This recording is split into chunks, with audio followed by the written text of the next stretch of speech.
Okay. First off, like to talk about Ripon.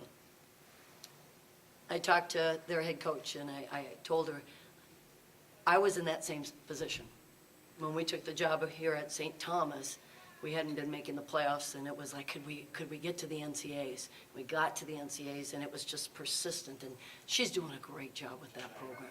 You know, to see how hard those young ladies play and how much they care about what they're doing is a tribute to her and her program, and I think we're going to see a lot more from Ripon.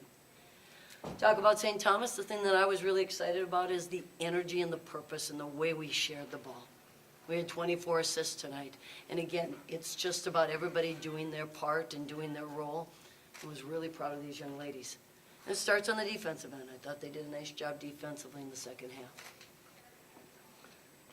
Coach, one statistic that was brought to my attention at the halftime break by a friend of mine pointed out to me that in the first half, you guys had 12 assists on 13 made field goals in that first half, and I think that's probably a pretty fair indicator of how well you were moving the ball and distributing the ball as well. Can you talk a little bit about that? Well, no, that's one of the things that we try to do is just make sure that we're getting, you know, we've got a lot of weapons in Hannah and Kaya and Lucia and people coming off the bench. And so as much as we can move the ball, I didn't know if we moved the ball as well in the first half. I thought we did a much better job in the second half moving the ball and getting an opportunity or an advantage. And I thought in the second half, we started getting some lane penetration, not even just by the post, but by the guards like Maddie Radke driving in and getting the kick. And so we were really doing a nice job with that. And that's when you shoot 53% from three. You do that because you're finding easy shots for your teammates. And one of the things about this group is they don't care who scores the points. It's St. Thomas. And we're going to take whatever shot is available with us. Yeah, and then one of the different things about the tournament is the quick turnaround tomorrow playing Saturday night. Can you speak on how the team will handle that? We've prepped all year long for that. We're fortunate enough at St. Thomas that our schedule allows us to play in some tournament formats. So we already went out to George Fox, played in Oregon, on the road, and we played back-to-back. We then, over Christmas, went to Wartburg, did the same thing with high caliber teams, top 25 teams. And so we've gone through this routine, and so this isn't anything new to our players. Today we were fortunate enough that we could put a little bit less miles on their legs, you know, but we've done it all the way along, and their preparation is fantastic. So we'll get a game plan, and we'll talk about what we need to do, and we'll embody that. Awesome. Coach, just from glancing at the final box score again, one thing that really stands out to me is how well your defense stepped up again in the fourth period when, even though you had, you know, some separation, you guys still managed to really put the clamps down. I mean, they went 3 for 15 from field goal range for 20%, 1 of 5 from downtown for the same 20%.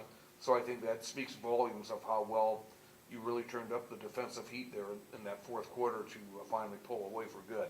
Yeah, the other statistic that I really like is that at the half, I think they had 4 assists, and then they finished the game with 7. So, you know, we're not allowing them to play assisted basketball and get us in rotation. We're keeping them in front of us and making them shoot over us. So I think they're doing a nice job with that. Players, can you guys discuss some of the highlights that you guys have had this season leading up to tonight's game and moving forward? I think just a lot of the season we've talked about preparing for this time, so it makes it a lot of fun, and to do it with your teammates that you've been kind of thinking forward to this all year just makes it all the much better. So yeah, we just kind of remind ourselves when we're going out there, like, this is the game we love. We get to play with the people we love. Like, we feel prepared in everything we've done each day. So now let's just go out there and like have a blast with it.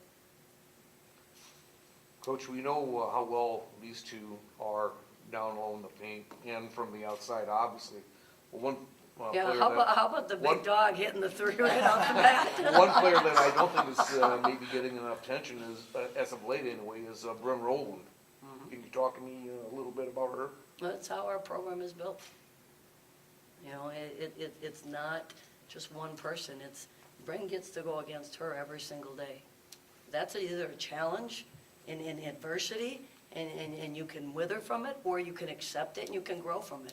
And so we're really seeing Bryn start to grow as a player, but she definitely deserves it. And so that's the neat thing about our program, but Bryn is doing a really great job. She's kind of flipped that switch and started to transfer and play skilled basketball, and she's been a real asset to us. How do you, with a short window to prepare for tomorrow night, what's your thought on the Wisconsin Lutheran team from what you saw of them this evening? We've been in this position before, and so Monday, Tuesday, we're preparing for all three teams in our pod. So they've gone through their wheel offense, they've gone through some of those things. They got to get an eye test, which was nice, because a lot of times on tape you don't. So we will go back tomorrow, and we're going to refine what we saw today. But I mean, we're always trying to be as prepared as we can, and so they can be in the best position possible that we don't get caught off guard. And so tomorrow, not that we're going to be running them into the ground, but it will be a mental practice so we can be prepared for the game plan that we deem would help us to be successful. And one of the things that this group does, they just take ownership of coaching. And that's not always the case.